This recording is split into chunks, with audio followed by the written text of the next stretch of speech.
On today's Newsmakers, the Occult, Dean Cain's bold move and campus revival, that and more coming up.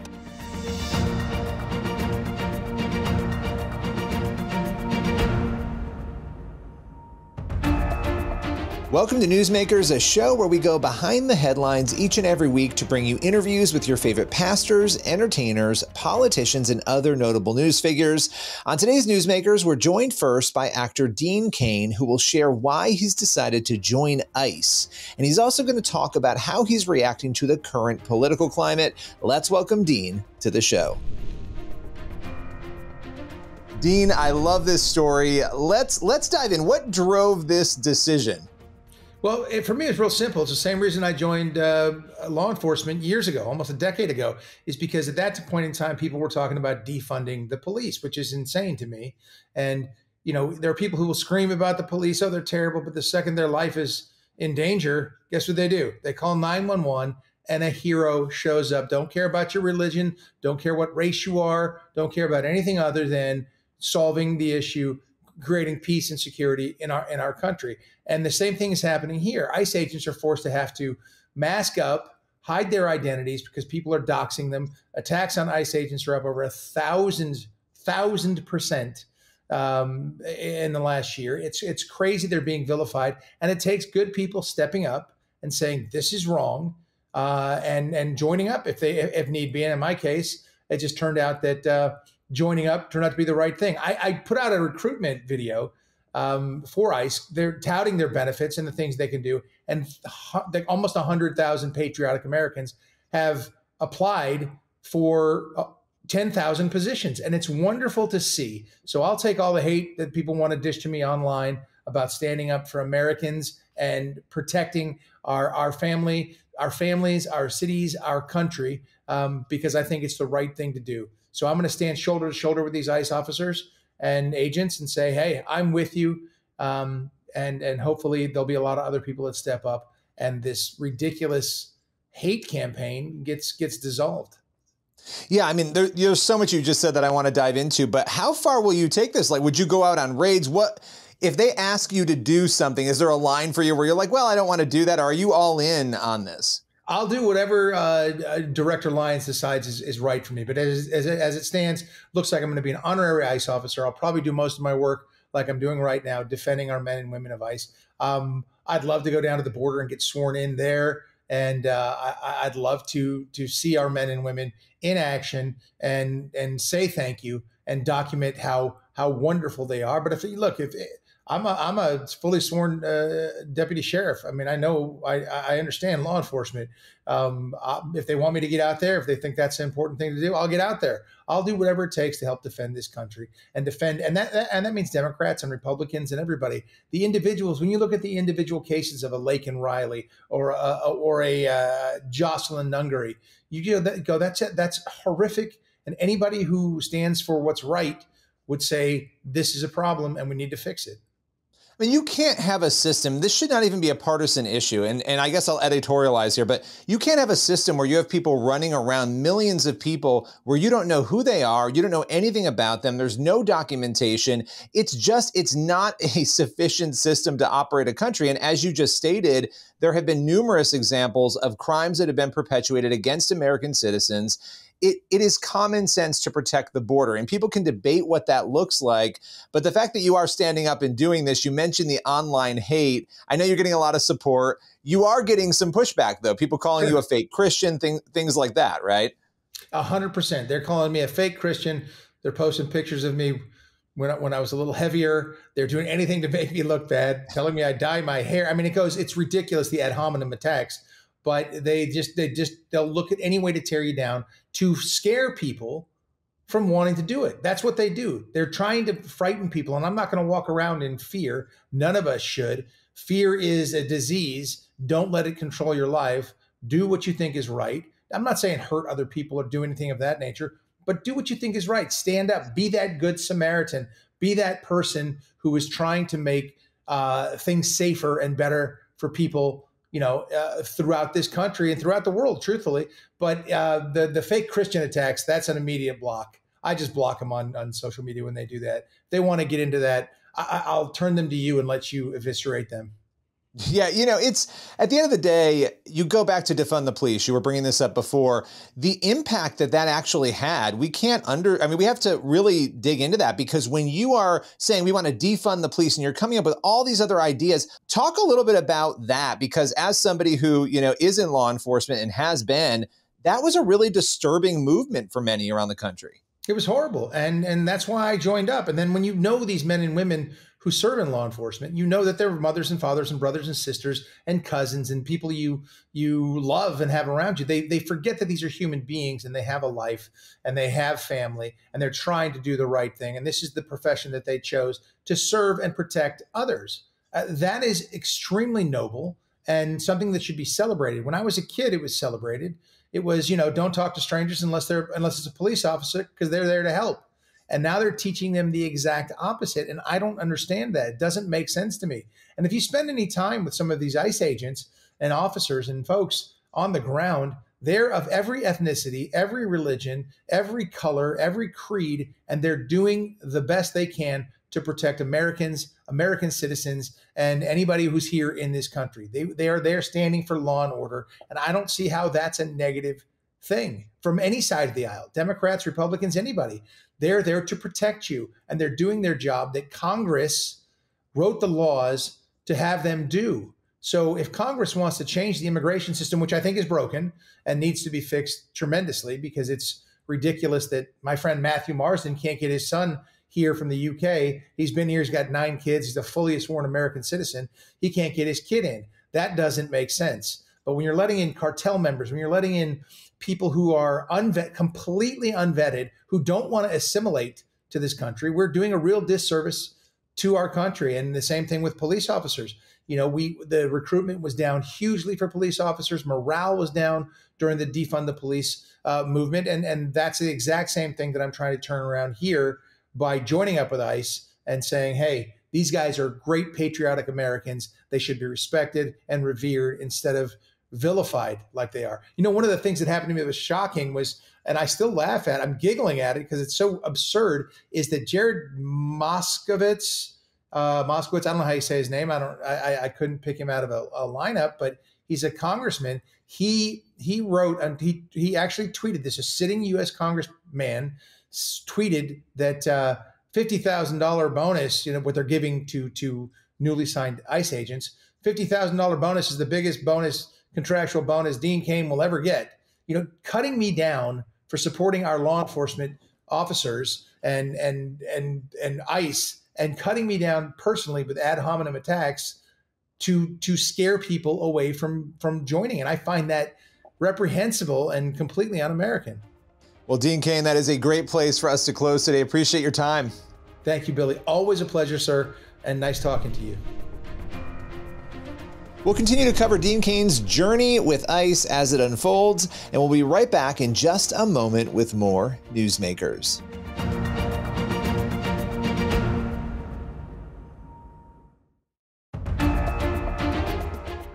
Welcome back to Newsmakers. Next up, Judge Phil Ginn, president of Southern Evangelical Seminary, believes that revival could be on the horizon. Let's welcome him here to Newsmakers to share what he's seeing on college campuses and why it matters. So you believe revival could be upon us? We could be on the precipice of it. What convinces you of that? There's several things. One is, I think people have been praying for a long time. There's never been in a history of the world where revival has broken out that prayer didn't precede it. So we've got a lot of people praying for it. I think we're seeing some tremors of revival already in place. A lot of it's happening on college campuses, Billy. I mean, you look at just lots of them where been student-led. Part of it is because I'm one of these folks that believes the Lord's going to come back pretty soon, and I firmly believe that before He does, there will be a revival to include as many people in His church at the point of rapture as possible. The third is, or the fourth one is, that I've just been thinking and praying, and I'm not going to say it's a word from the Lord, but I really believe that the time is right for a revival. I'm greatly excited about that. It's a time that many of us have been looking for. We've been preparing for that at Southern Evangelical Seminary. My only concern, Billy, is that I don't think the church is ready for it. What makes you say that? Well, for one thing, you've got 6% of the people who are Christians in America who have a biblical worldview. Maybe even less. That's being gracious. Yeah. You've got 51% of the pastors in America and evangelical churches who have a biblical worldview. If you reverse that, that means almost half of them don't. You've got a lot of churches who don't, and in fact 95% of our churches don't have effective discipleship programs within their walls. So you couple that with the idea that a lot of this, the revivals that we're seeing may be, to some extent, explosions of emotion. And to offset that, you've got to have a strong church, a strong body of Christ, and I use that in its strongest biblical sense, to come in and offer the foundations for growth for those folks that will, I think, come to the Lord. Franklin Graham and I've had many conversations about that. You know, they'll come in and have a festival. His father used to do the Crusades, and many people will come to the Lord, and then they depend on the local church to come in and fill that void when they leave. And a lot of times it doesn't happen, at least now, because the church structure is not there as it one time was in America. Yeah, I mean, the explosion of emotion in itself is not necessarily a bad thing. It's sort of been, it's not. But it's sort of been painted that way, like, oh, these kids are just emotional. But you need somebody to take that emotion and guide it into something. Absolutely. Solid, Let me just give you an example. You've got obstetricians who care for a woman who's getting ready to have a baby. My wife and I've had 4. But when that baby comes into the world, the obstetrician passes that child off to a pediatrician. And that's what we're missing. We're missing that facilitator of life for that new child in God to come along and grow. And that's one of the things that we're focusing on at Southern Evangelical Seminary is we're calling it Truth That Matters, and we're really working with training disciple makers to seed churches with disciple makers, to seed families with disciple makers. And I think it's going to make all the difference in the world in sustaining the revival that's going to be coming. You know, do you think some people have felt revival is here? You know, there's been sort of this debate, you know, and there's terminology, and we're arguing about different terms, and people are, you know, calling it different things, not revival. But do you think it's possible it's already started? Oh, when I say there's been tremors, it's almost like I think if there had been a really start of a revival, we would know it. I mean, it wouldn't be any question in our mind, because I think it's going to be something like we've never seen in my lifetime, at least. But I think we're seeing the tremors that occur before an earthquake, if you will. And I think we're seeing those tremors occurring, but I don't think we've seen the earthquake yet. Yeah. So if people want to get help being trained, right, they want to take advantage of what you're offering, where can they go to do that? Where can they go to learn? It's ses.edu. It's just a discipleship program, but it's going to go into a community of faith that will be what we're calling a virtual faith link, to where people can go into this program, be trained as a disciple maker. They will end up having coaches, and it would be one that where a mother or father could disciple a child. It could be used in a church. It could be used in a small group. You could even disciple 40 or 50 people with it. But the idea of also backing that up with apologetic training, so that the full faith and credit of what we teach at SES will be behind that. So if you run into a question that's hard for a normal layperson to answer, you're going to have a video right there to help you. If somebody says, well, I don't know how God could allow evil in the world, we'll have resources there to answer that question, so that you don't have to worry about being a philosopher or a theologian in order to accomplish what you need to do. Well, I so appreciate you taking the time and breaking it all down for us today. Thank you. Thanks for joining me. Appreciate it. Let's continue to pray for college campuses across America, especially as students and faculty head back for a new semester. Pray for revival, peace, and a wave of grace on students and faculty alike. We'll be right back in just a moment with more Newsmakers.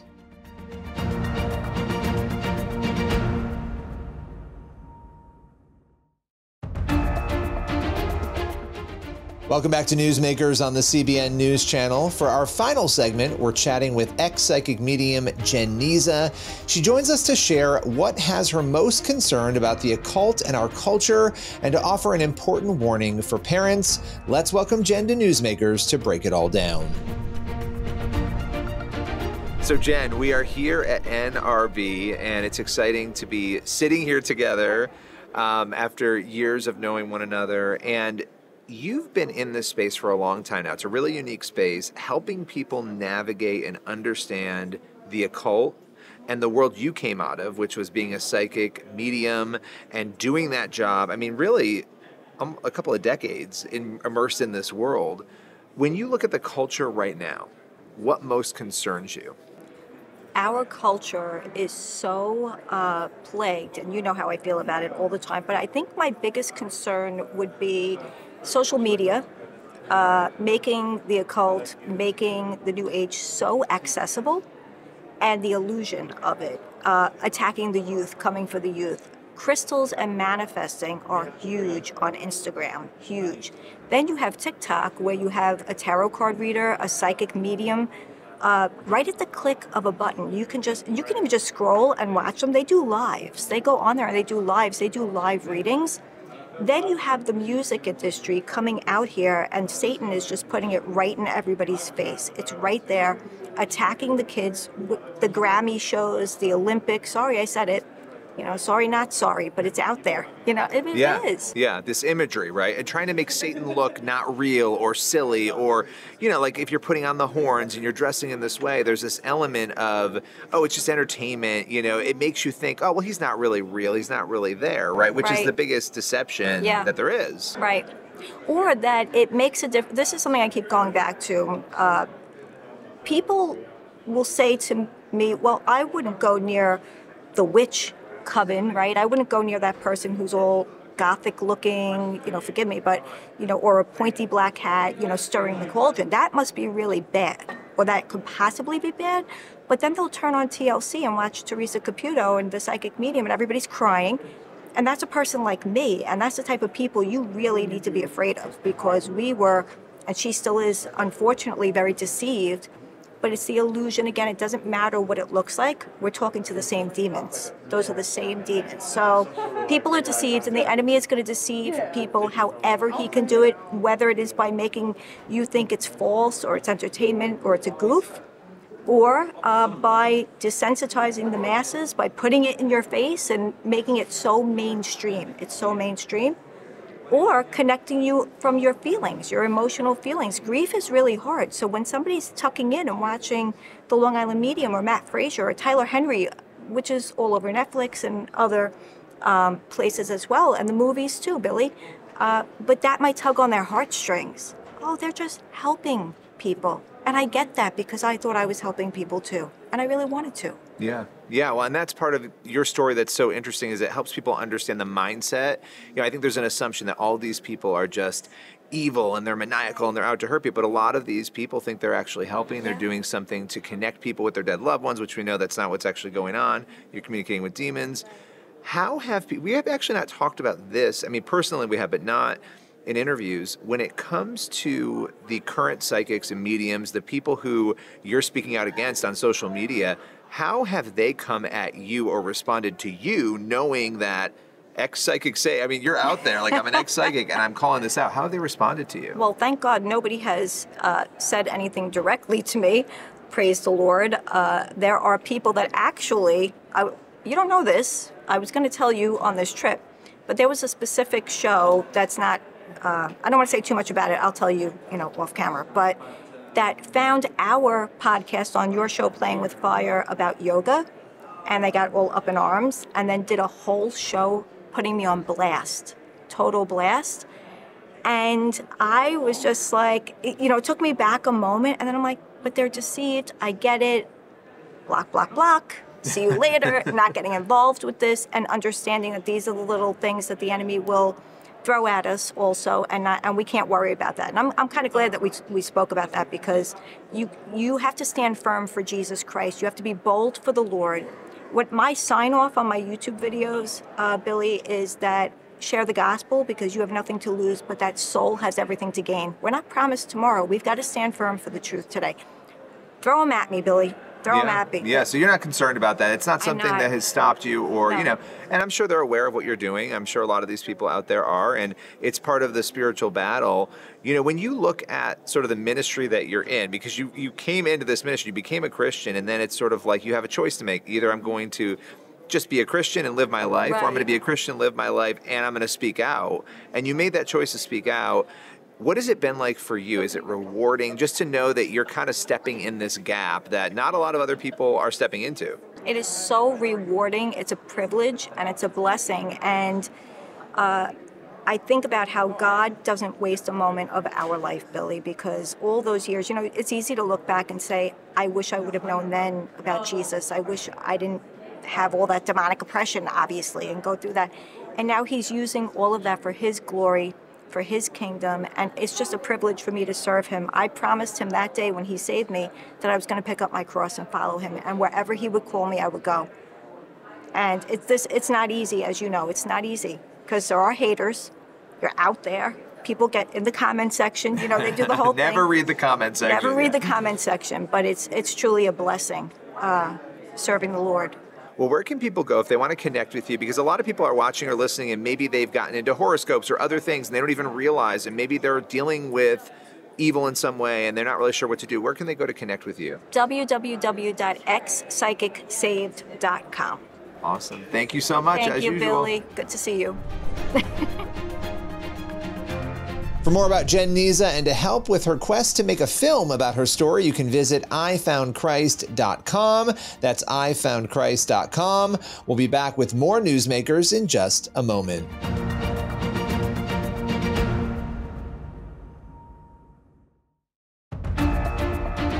That's all for Newsmakers. Thank you for watching, and be sure to head on over to the CBN News YouTube channel. That's where you'll find the full interviews you saw on today's episode. You also want to make sure to check out our new documentary investigating the supernatural miracles. We traveled all around America documenting some of the most incredible miracle claims. You can watch that at cbn.com/supernatural. As for this show, we'll see you again next week.